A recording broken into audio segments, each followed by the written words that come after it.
So have any of you ever seen that show Fear Factor? Maybe this is an older show. Don't know how many of you have seen it. Fear Factor is basically a show where they bring contestants in and they give them challenges that are meant to induce fear, things that they would not normally want to do, but they have to do these things in order to win and claim the prize or the money or whatever it is that they're going to claim. And I know that for me, watching this show, it was always, I could do that. That'd be easy, right? I mean, for money, I'll do anything. You think that. But the reality is we all have those certain fears in our life, things that can be crippling, disturbing, things that just make you want to run away, get away. So when I watched that show, Fear Factor, I never had a problem with the heights. They have people jumping out of a helicopter or off of a bungee cord or whatever. Oh, heights, jumping bungee cord, great, I can do that. The stuff in the water where they're kind of simulating drowning, no problem, right? I think I was swimming when I was 2 years old. I'm really comfortable in the water. But the claustrophobia stuff, that's a little troublesome. I might be able to get through that. But it was always for me the eating, the gross stuff that they would put on the plate and they'd tell you what it is. And I have these texture issues, and so, I don't eat gross stuff. I just can't do it, right? So there was always something, I imagine, that would trigger you when you're watching that show, things you could do, but other things are like, nope, don't think I'm going to do that, don't care how much you pay me. But it was interesting to watch the show and people's responses. Some people, they would kind of give in to the fear. I just can't do this, right? Some people would overcome it. Some people would just use the fear as a tool to get the prize because that's what they were there to do. Didn't matter what it was going to take. I want the prize. I need the money, whatever it is. But the fear just fueled them, motivated them to get what they wanted. But listen, fear, I don't have to describe what fear is because I think we just all know it. We know the inner turmoil that it can cause, and guess what? Jesus does too. And so what we're going to see in Luke 8 is several stories of fear. And what I want you to understand about these stories in people, how he's doing it here and he's doing that in us. And so we're going to read through these stories. And just to set the table for what we're about to read, let me just go through fear and faith. Okay, what are those concepts? Well, again, I'm not going to try to define faith for you as much as just describe it. Fear is a sense of being frightened and ready to run. Now, sometimes we think of fear as inducing the fight or flight response. You've heard about that, right? Or you've experienced it yourself, I'm sure. Sometimes fear can cause somebody to stand and want to fight or run away. Well, the biblical term fear here is actually simply talking about the flight response. When you read the word fear in Luke 8, think of flight. Run away. I'm getting out of here. That's what that word is meant to conjure up. And listen, we know that that's not always a bad thing. You see a bear in the woods, and depending on what kind of bear it is, I don't even remember what kind, you should run. You don't want to walk up and pet a bear and treat it like a pet. You don't do that. So this is not always a bad thing, this response of wanting to run away. But here's what I want you to think most of all about fear. I believe that largely, maybe not always, but largely, fear is an outcome-based response. Whether it's a real outcome or a potential outcome that you're imagining in your mind, fear is induced as an outcome-based response. And this is why I say this. Think about this scenario where mom is in the kitchen looking out the window and the child's in the yard and the ball bounces out into the road. What is the child likely to do? Right? Most of them are likely to just run out into the road, not look around, but their objective is simply to get the ball. That's the only outcome they're even thinking of. Get the ball because I want to play with it. Right? So they're not bothered at all by the fact that they're running into a road where cars are traveling 45 miles down the road and could hit them. They're not even crossing their mind. So is there any fear in their mind going to get the ball? Of course not. But what's happening with the mom watching her child run out into the road and not looking and knowing that a car could come? Utter panic. because the outcome she knows could happen and might happen is a devastating one. And so the reaction of mom is far different than the one of the child, because that's what it is. It's a outcome-based kind of reaction, isn't it? Well, let's talk about faith for a minute then, because faith is not just believing certain things are true, although that is definitely part of what faith is, but faith is an unlimited, unconditional trust in Jesus Christ. There are no boundaries to my trust, and I will never stop trusting because I will not yield or give up that trust to anyone or anything else. That's faith. That's believing Jesus, the kind of thing that you're understanding that Jesus is aiming at here in the passage. So that is not an outcome-based kind of thing. That is something that's based in a person, and it's Jesus and him alone. Right? So fear and faith, watch how those things play together as we read through the text this morning. So we're going to start in verse 22 of chapter 8. And we're going to look at the first thing. There are three things about fear that we're looking at this morning and how Jesus uses fear as a tool. The first thing Jesus does is he uses fear as a tool to serve faith. Fear is a tool to serve faith. Verse 22. One day, Jesus got into a boat with his disciples, and he said to them, "Let us go across to the other side of the lake." So they set out, and as they sailed, he fell asleep. And a windstorm came down the lake, and they were filling with water and were in danger. And they went and woke him, saying, "Master, Master, we are perishing." And he awoke, and he rebuked the wind and the raging waves, and they ceased, and there was a calm. And he said to them, "Where is your faith?" Remember that word, what they talked about? Where is your faith? And they were afraid, and they marveled, saying to one another, "Who then is this, that he commands even winds and water, and they obey him?"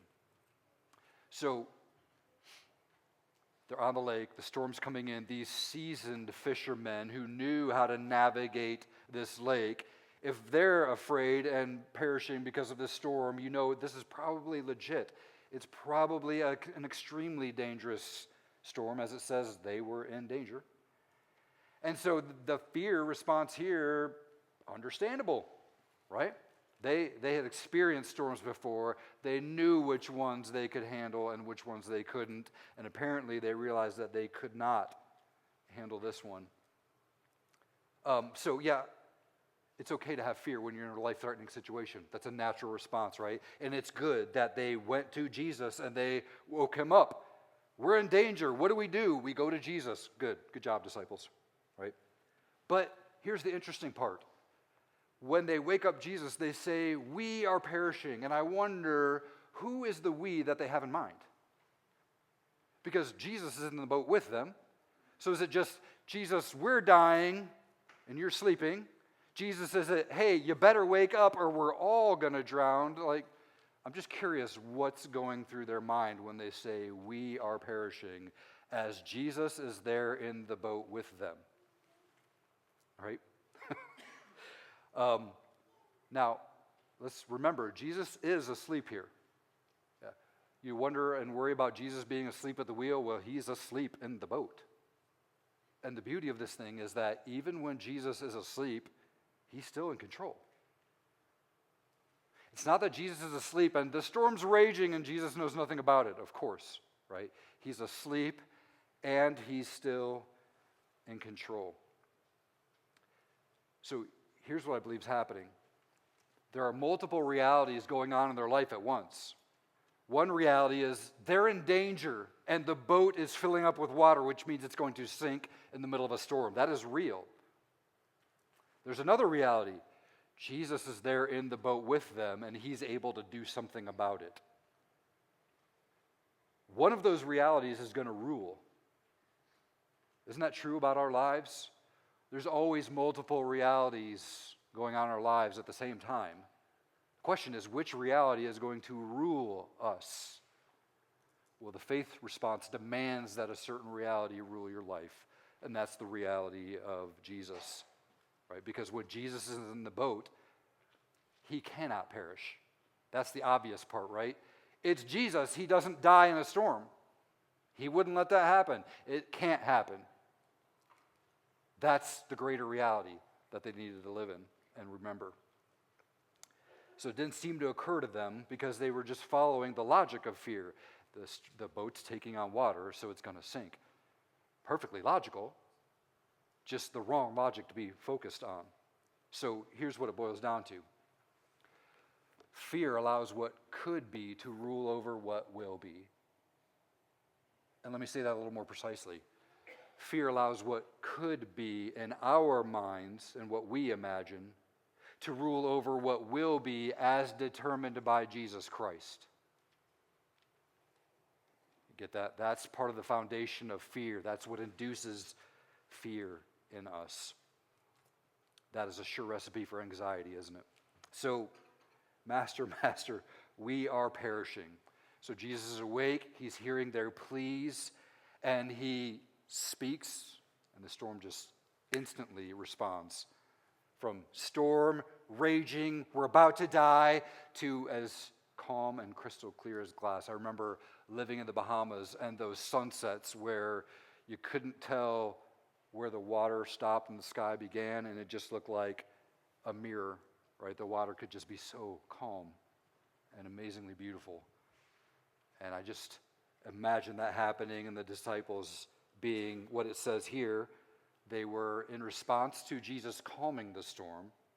They are now, after the storm is calm, they're now afraid and marveling at Jesus. Isn't that interesting that in the storm they're afraid they're going to die? As the storm is completely calmed and they're not worried about dying, now they're still afraid and marveling at Jesus. I think what's happening there is a different kind of fear. The fear not generated by inaction by Jesus because he's not stopping the storm, but the fear of Jesus' action and just how phenomenal and sudden and surprising and overwhelming it really was. It confounded their logic and their understanding of what was even possible. That's what Jesus' action did. And listen, it may seem weird to think, wait, Jesus did something really good, and he saved their lives, and they're now afraid. Why would they respond that way? And I think the reality is that don't most of us have a hard time dealing with what we can't comprehend? When something happens and you don't get it, you don't get why or how that even just happened, it's hard to wrap your mind around that. You don't always know how to respond to it. But then there's even a greater reality that, wait a minute, what Jesus just did, how can that be? Did you notice the question they asked after Jesus calmed the storm? And in their fear and in their wonder about what just happened, what did they start saying to each other? Who is this? And what I think is happening there is they're asking exactly the question Jesus wanted them to ask. Who is this?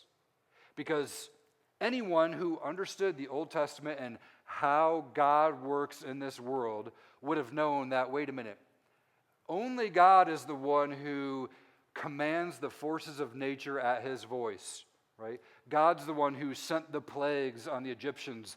God's the one who parted the waters of the Red Sea and the Jordan.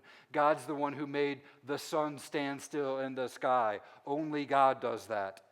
So as they're witnessing the calming of the storm and they're saying, who is this? I don't know what Jesus is doing, but I'm guessing in some form or fashion good question. Let's get to the bottom of that, right? You're asking exactly the right question. What just happened here? Who is this? How could he do this? Because there's only one answer. Oh, Jesus is God and has the authority of God himself. Now we know what to pay attention to. Now we know the reality we need to see and focus on in the midst of what is going on. That was the whole point, wasn't it? So the fear was meant to serve their understanding and perspective of Jesus as the God of the universe with all authority over all things. Fear led them there. Does that make sense? The healthy wonder and awe and reverence of an amazing, authoritative, sovereign God. Fear-induced worship. That was the point. Fear was meant to promote worship. So fear will serve something. Always in your life. Fear will serve something. It will drive you to make your own plans. It will drive you to strive for your own outcomes. It will drive you to feed your own desires. It will drive you to protect yourself at any cost. It'll drive you to curl up in the fetal position or whatever else may happen. Fear will drive you not to trust anyone or anything that's happening. Or fear will drive you to worship of the sovereign God over all creation and over my life. And fear will drive you to obedience. Because if the wind and waves immediately obey him, then how should I obey him? So what is fear serving in your life? It's a good question, isn't it? Because it's going to drive you to something or someone. What is it? So fear serves faith. That's the tool that Jesus uses to drive worship and trust in him. Well, there's a second story that shows us that fear can actually deny faith. Okay, that's kind of an obvious statement, right? But let's look at this story here, beginning in verse 26. I'll read through how that looks here in this life of these people at Gennesaret. Then they sailed to the country of the Gerasenes, which is opposite Galilee. When Jesus had stepped out on land, there met him a man from the city who had demons. Not exactly sure what that means, but somehow he was under the control and influence of demons. For a long time he had worn no clothes, and he had not lived in a house but among the tombs. When he saw Jesus, he cried out and fell down before him and said with a loud voice, "What have you to do with me, Jesus, Son of the Most High God? I beg you, do not torment me." For he had commanded the unclean spirit to come out of the man. For many a time it had seized him, and he was kept under guard and bound with chains and shackles, but he would break the bonds and be driven by the demon into the desert. So the clear thing that we're understanding here is this man who meets Jesus at the shore after this whole scenario on the lake, whatever's going on with him, the demons are in complete control of his life. Where he goes, what he does, what he wears or doesn't wear, apparently, the demons are in control. Okay? Let's keep reading. Verse 30. Jesus then asked him, "What is your name?" And he said, now the he is interesting here because there's the man and the demons, and it appears that the demons are actually speaking now. Legion, for many demons had entered him. That was the answer. What's your name? Legion. You know what a legion is, right? It's like a cohort of Roman soldiers, thousands of them. So apparently there's not just a demon, but an army of demons. I don't even know how that's possible, but it's an interesting kind of scenario here, isn't it? Verse 31, they begged him not to command them to depart into the abyss. Now a large herd of pigs was feeding there on the hillside, and they begged him to let them enter these. Stop and think about what's happening for a minute. The demons controlling this man so that he could do nothing else but their bidding are now helpless at the presence of Jesus, right?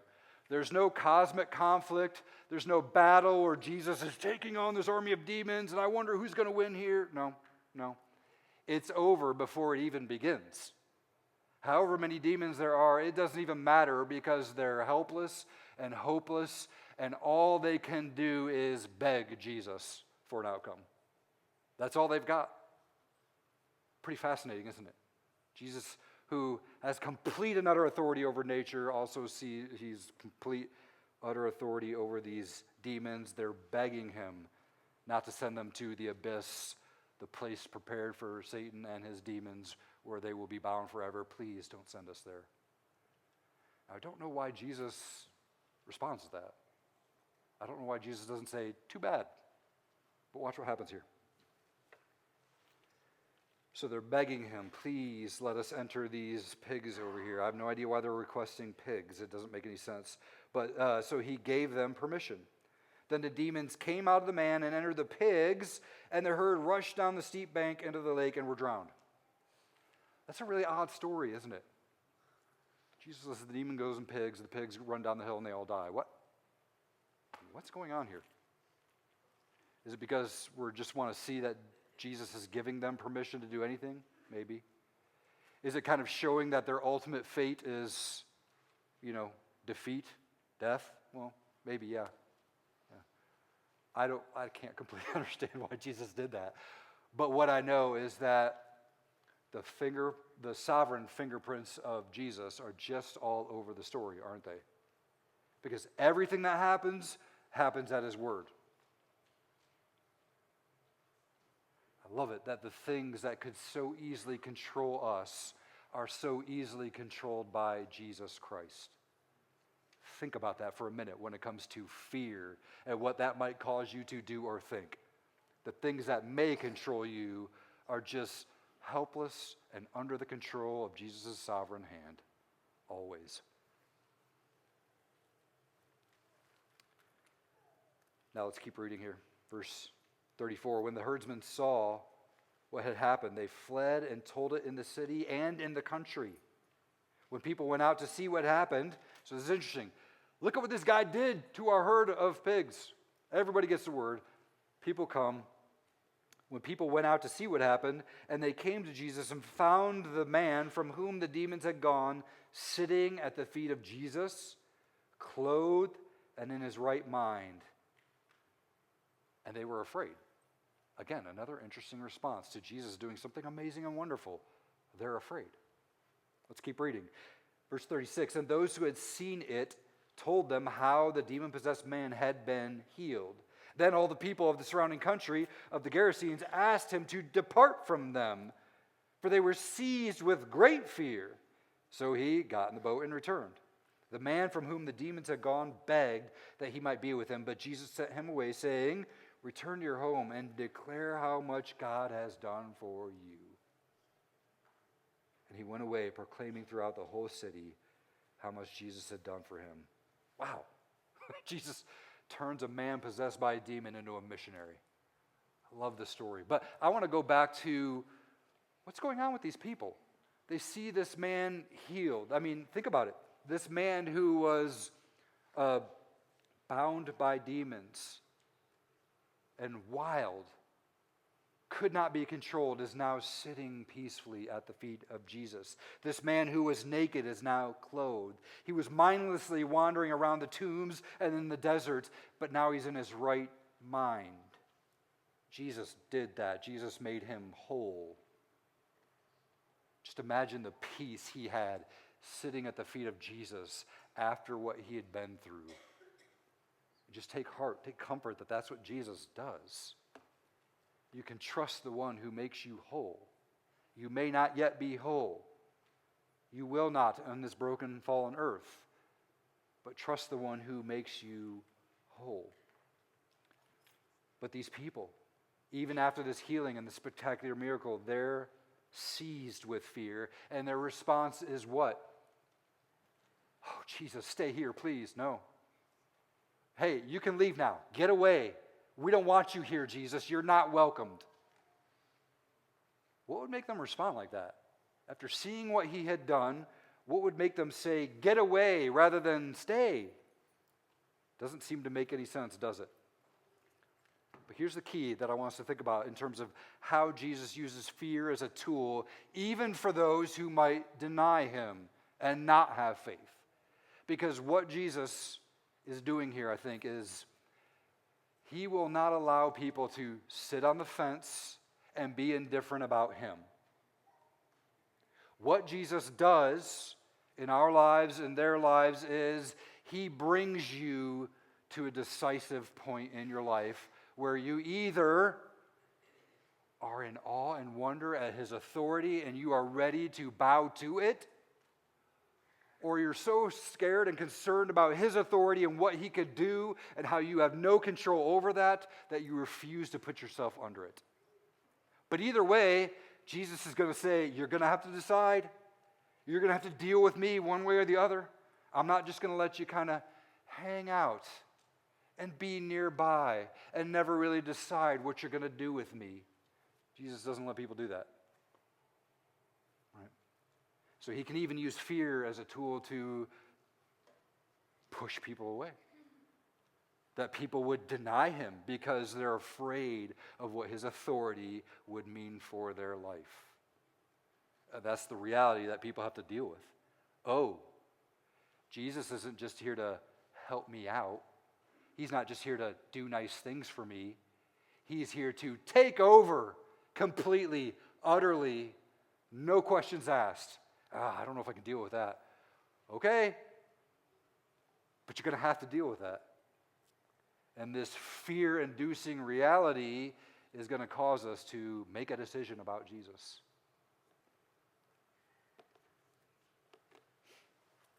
So here's the stark reality of Jesus for you and me.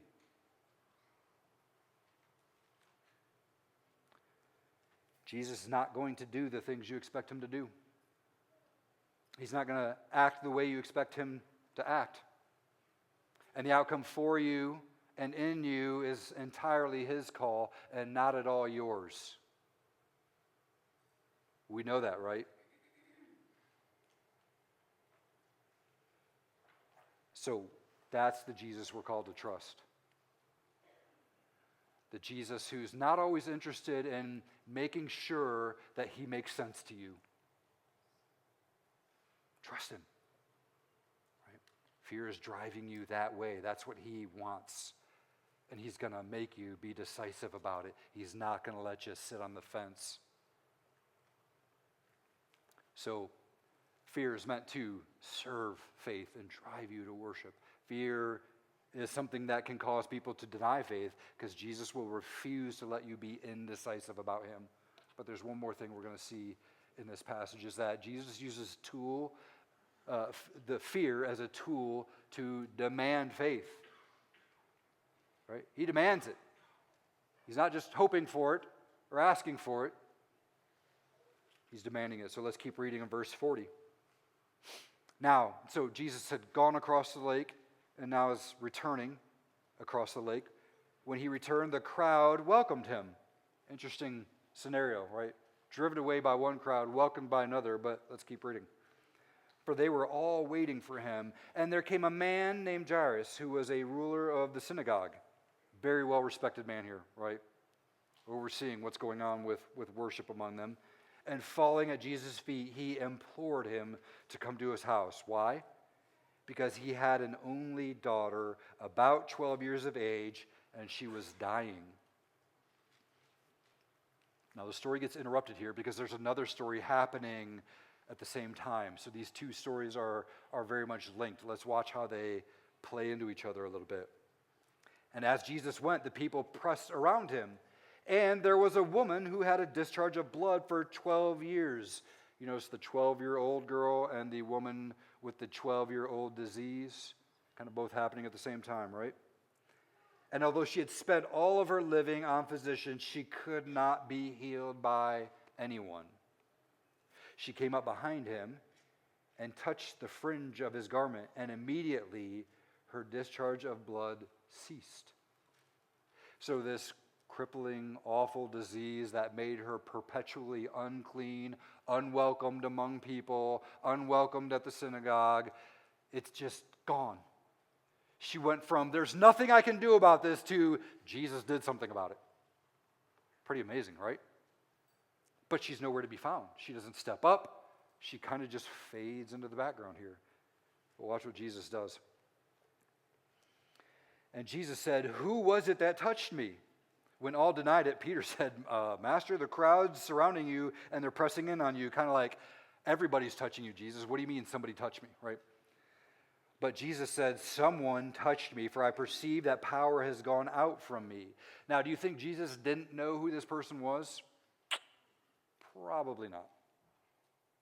But there's a point to his question and his apparent wondering about who touched him. Watch. And the woman saw that she was not hidden. She tried to hide, but she couldn't. And she came trembling. Wait a minute, she just got healed. Why is she still afraid? And falling down before him, declared in the presence of all the people why she had touched him and how she had been immediately healed. And he said to her, "Daughter, your faith has made you well. Go in peace."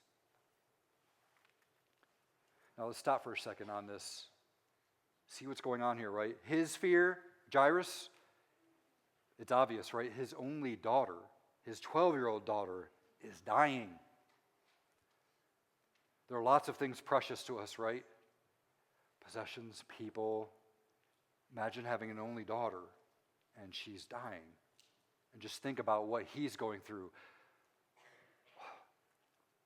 I need her in my life, right? I wouldn't be whole without her. I mean, imagine the loss that would mean for him and how that could really just induce and magnify fear. That's not hard to imagine for a lot of you. You get it, right? You know what it is to go through loss and have what is precious to you not be yours anymore. So yeah, you know what he's going through. Think about her fear. Right? This woman with this issue that has alienated her from people, from a normal life. Right? How can I come forward to face what happened when I don't know how all these people are going to respond? Or how Jesus is going to respond? Because experience tells her there's a virtual certainty that nobody there is going to respond to her well. Right? That's what she's been living for the past 12 years. Nobody wants to hear from me. Nobody wants to see me around. Right? They're going to respond poorly. I just don't want to have to deal with that. I don't want to step into this hard thing because it's too much. It's just too much. And Jesus just won't let her hide. He won't let her just kind of have this secret faith and kind of fall into the backdrop and never be known. No, he's going to call her forward. Who touched me? Let's go. Come here. Yeah, it's going to be hard. Come here. Right? Jesus is going to ask her to do the very thing she doesn't want to do. And I want us to realize this about the passage because it's true of all of us. You can't help but have your experience kind of flavor your responses to things and how you see life. I think that's what's going on with this woman. By her experience, she expected a certain thing to happen because that's probably what always happened. Right? So imagine the people you know and their experiences and how those experiences probably inform their fears and responses to things. Understand that is a reality. Right? But all the same, Jesus is still calling her to step up and respond in faith. So let's keep reading and finish the story here. So while he's still speaking, this is to the woman after her confession of what Jesus did, someone from the ruler's house came and said to Jairus, "Your daughter is dead. Do not trouble the teacher anymore." But Jesus, on hearing this, answered him and said, "Do not fear, only believe." Don't fear the situation, believe in me, and she will be well. And when he came to the house, he allowed no one to enter with him except Peter and John and James and the father and mother of the child. And all were weeping and mourning for her. But Jesus said, "Do not weep, for she is not dead, but sleeping," which actually means she was actually dead. She wasn't going to be dead, but at the moment she was. Interesting how this starts with Jesus asleep in a boat, ends with a young girl who's asleep in her bed who's actually dead, not sleeping, just to be clear. And they laughed at him, knowing that she was actually dead. They weren't dumb. They checked her pulse. She was dead. But taking her by the hand, he called, saying, "Child, arise." And her spirit returned, and she got up at once, and he directed that something should be given her to eat. I love that Jesus just immediately thinks of the practical thing. She's probably hungry. I gave her life back to her. Okay, give her something to eat. Just fascinating detail about what Jesus is doing there. And her parents of course, were amazed, but he charged them to tell no one what had happened. Right, my time has not come yet. Let's just wait. Interesting that everybody's going to know what happened. That's the fascinating part of this. They'll know because she'll be walking around again when they knew she was dead. But I want you to think about what's going on here.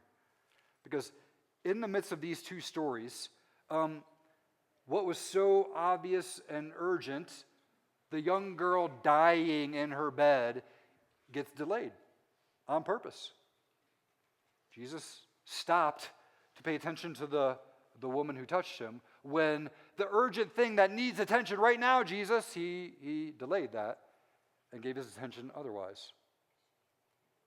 I wonder what Jairus was thinking in that, why are you over here paying attention to this? I don't know if that's what he said. I just wonder. That's probably what I would be saying.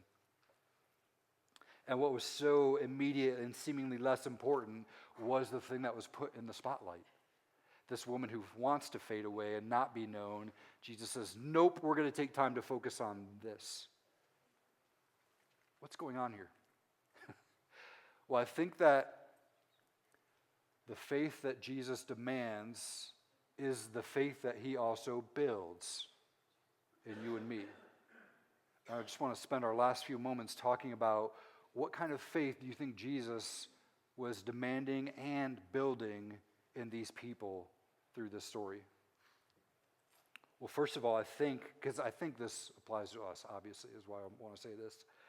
In her, it seems that Jesus is building a responsive faith, a faith that demands you to move, to act on what you know about Jesus and what he wants you to do. Even when you're unsure what that action will mean for you or other people, do it anyway. Move and act on Jesus. That's what he's teaching her. I think what he might be teaching Jairus is he's building in him a patient faith. Now, hear me out. Patient does not mean passive. Right? Those two are not the same thing. In Jairus, who needs Jesus to act right now, he is building a patient faith. And what I think of as a patient faith is a faith that is both still. I can be still and know that he is God. But I'm also ready. At the moment that Jesus wants me to move and act, I'll do it. So what happens when you take still and ready and you mash them together? It's a steady faith. Steady faith is still and it's ready. And that's what Jesus wants of us, right? He's building a steady faith in you. And while you may feel like it's anything but steady, as you're trusting him, that's what he's doing. And he'll engineer the people and the circumstances in your life to do that. But listen, I think that most of the time we are naturally one and not the other when it comes to responsive faith versus steady faith. Right? Most of us, if we're the people that like to take action and I'm ready to go, those are the people that have a hard time just waiting and being still. Am I right? I'm not going to point fingers, but I know that's true of some of y'all in here. And those of you who are just rock solid, steady, and patient about everything that the Lord brings, usually for you, the hardest thing is to decisively take action when you know Jesus wants you to. But I don't know if he wants me to. Should I just wait until I'm really sure? Yeah, you know what I'm talking about, right? So let me ask you, which one is growing strong in your life and which one is more like a sapling? The responsive faith that acts, the steady faith that is still and waiting on the word of Jesus to act. We really need both, and we need his decisiveness, his understanding about which one to take on at any given moment, right? Because a responsive and a steady faith are both necessary. But it's simply good for us to know, hey, who am I? And frankly, for you, for us, I should say, it's really important to know what are the things that induce fear in me? Because that's not the same for everyone, is it? What things just trigger fear in your life. Circumstances, people, rejection. It could be any number of things. And there are most likely several things that induce fear in you most often. It's good to know what those things are, and you should take some time understanding that. But let me just end by saying this. As you think about and know the things that create fear in your life, remember that Jesus can use that fear as a tool to build your faith. So remember, fear demands faith. Be responsive and steady. Don't hide from what is hard. Don't hide from it. Step into it, trusting Jesus. Be still and know that He is God as you are ready to go at His word. Because sometimes it's the patience and watching Him work and being ready to join Him in what He's doing that is what He's asking of us. So fear will demand faith. Jesus demands faith that you trust Him. Fear can deny faith. It can expose the pride because we want to put ourselves on the throne sometimes, right?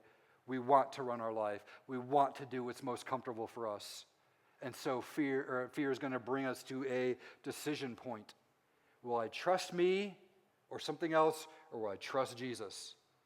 Jesus is not afraid to bring you to that point as often as it takes so that you're not sitting on the fence, so that you're not secretly trusting yourself in ways you don't realize. He's going to expose that. And then you're going to have to decide, okay, am I going to walk in trust or am I not? Am I going to deny Him and what He wants? But lastly, fear always serves something in your life. It's serving you, your desires, or something else. But what Jesus is going to do is let fear serve faith. When it's serving faith, you will worship. There's something wonderful about being in the presence of God and knowing that you probably shouldn't be there. Look at me. How in the world can I stand in the presence of a holy God? I don't belong here. Except for the work of Jesus Christ.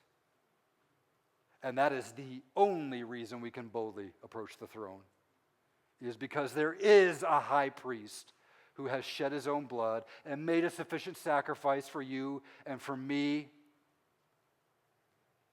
So in that way, fear is a good thing. Fear of a holy God drives me to the reality that there is a high priest who serves on my behalf and did the work for me. Praise God for that. So, when in your life you ask, who is this man Jesus? That's a good question. Because I think the whole climax of this whole passage started at the very beginning when the disciples see the authoritative presence of Jesus Christ and they fear and they marvel and they say, whoa, who is this guy? Yeah.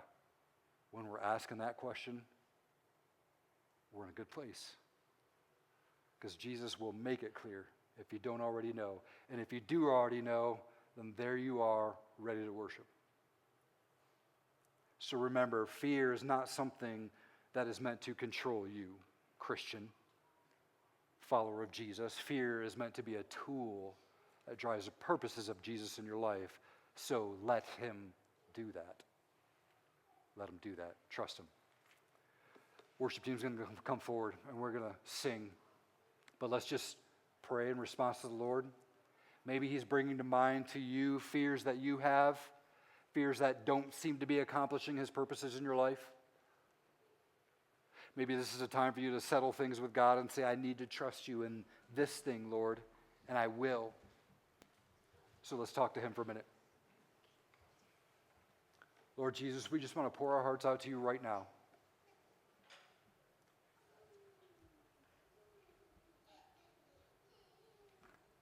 So many things about this life that are out of my control, that I can't change or affect.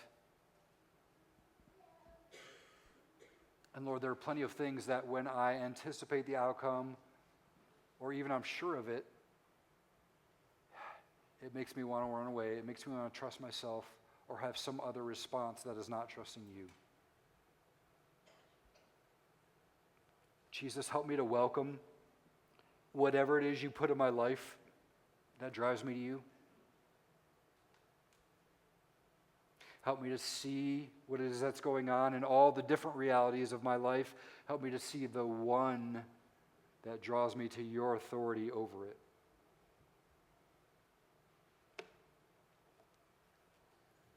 Thank you, Jesus, for your sovereign hand on my life and on everything else that's going on. The forces of nature, the spiritual forces of darkness in this world, the people around us, the things that happen to us. Jesus, thank you for your absolute, utter control over all these things.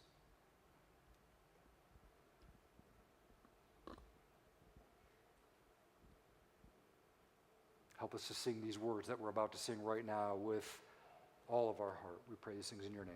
Amen.